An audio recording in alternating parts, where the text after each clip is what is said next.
Todo louvor, honra e glória ao Senhor forever, para sempre, porque o Senhor é bom e a sua misericórdia dura para sempre.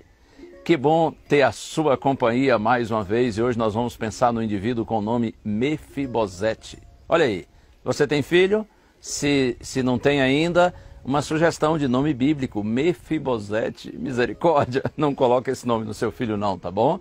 Mas era o nome desse garoto. E eu vou ler o texto, está aqui no segundo livro de Samuel, capítulo 4, verso 4. Diz assim: Jonatas, filho de Saul, tinha um filho aleijado dos pés. Era da idade de 5 anos quando de Jezreel chegaram as notícias da morte de Saul e de Jonatas. Então sua ama o tomou e fugiu. Sucedeu que, apressando-se ela a fugir, ele caiu e ficou manco. Seu nome era Mefibosete. Conforme você viu, Mefibosete era filho de Jonatas e, consequentemente, neto do rei Saul. Por ter nascido em um leito real, Mefibosete era um príncipe em Israel.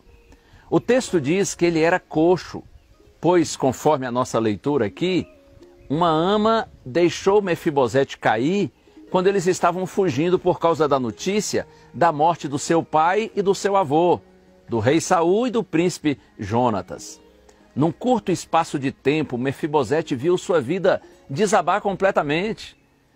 Ele perdeu, no mesmo dia, o pai, o avô, a vida de um príncipe e ainda se tornou aleijado por conta do acidente que sofreu. Como se não bastasse todos esses infortúnios, Mefibosete, diz a Bíblia, foi morar numa cidade chamada Lodebar, cujo nome significa terra sem pasto, uma terra árida, inóspita, sem alimento. Lá havia muita miséria, não havia pasto para o gado por causa da seca da sua terra. Os moradores da cidade de Lodebar eram em sua maioria pobres e doentes.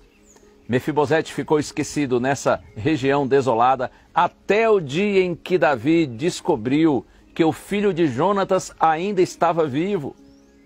E a Bíblia diz que, movido por bondade e compaixão, o rei Davi mandou chamar Mefibosete à sua presença.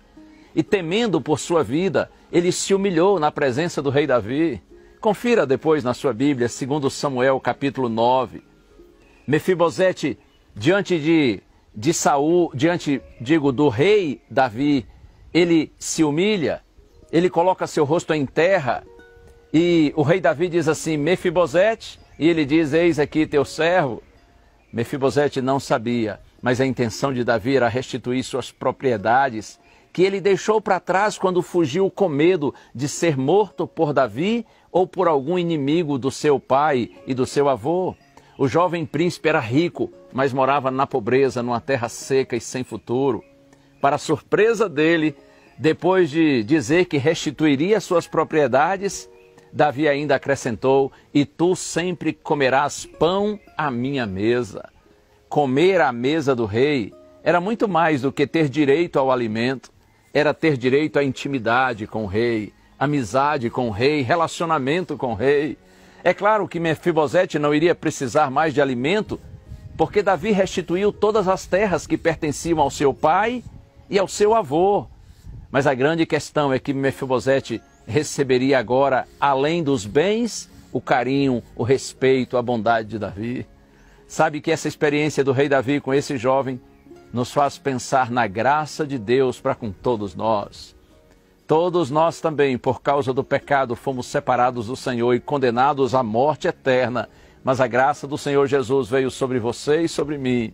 E nós agora, pela graça do Senhor, temos restituído o nosso direito de vida e de vida eterna. E você e eu, nós podemos nos assentar à mesa do Rei dos Reis e Senhor dos Senhores. A gente pode viver em relacionamento com Cristo. Oh, bendito seja o nome do Senhor. Vamos orar? Pai querido, te dou graça, Senhor, por tua palavra, que é tão linda. Eu te louvo, Senhor, pela bendita graça do céu, concedida a todos nós pecadores, porque tu nos tiras de uma vida sem sentido, sem futuro, sem esperança, e nos coloca à tua mesa, para que sejamos como um dos filhos do Rei. Bendito seja o teu nome, Pai. Oramos agradecidos em Jesus Cristo, nosso Senhor e Salvador. Amém.